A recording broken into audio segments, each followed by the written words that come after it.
Hi, I'm Matt Sargent with ABC Acres in Hamilton, Montana. We're out here today in our southeasternmost pasture, and this is where we had the cattle out bale grazing all winter.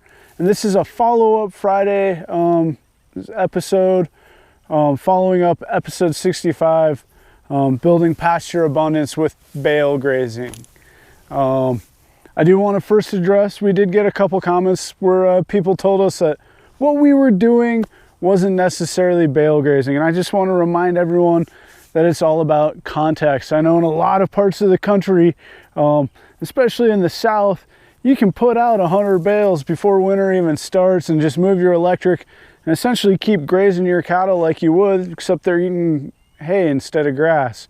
Around here, there are far too many elk, deer, and moose. And if we were to put out 100 bales on this acreage and try strip grazing the cattle using electric fence, we'd have about 400 head of elk out here, and all our hay would be gone before the cattle even got to one bale. So we strategically place bales to mimic and get the same manuring and animal herd impact across the same acreage that you would get in a more of a strip grazing or true bale grazing. And it is basically bale grazing.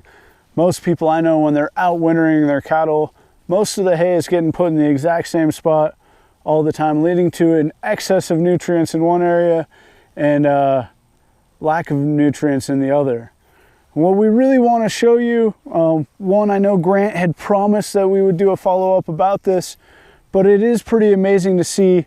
We are going to cut to an area where we start looking north, and then we go to the south, and you'll see the north half of the pasture, which we didn't bale graze, is a bit more yellow than the southern part.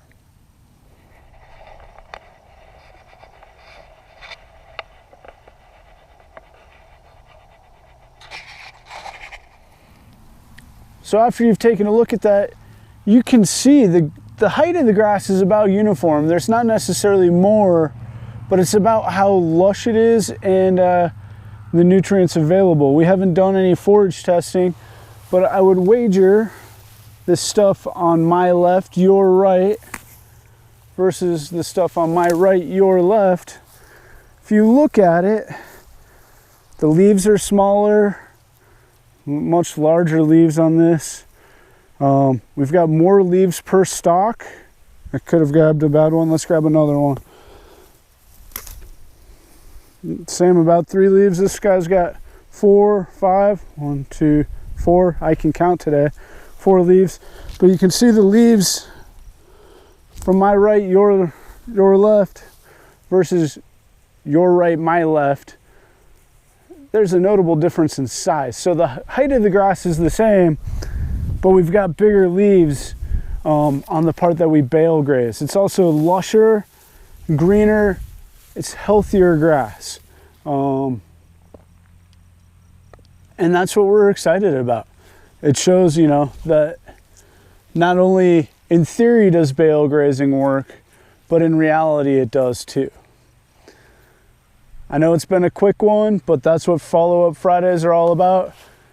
If you have any questions or comments, or you want to share what's been working for you, please leave a comment. We love to hear from you. Thanks for joining us, and happy Friday. This is Matt from ABC Acres.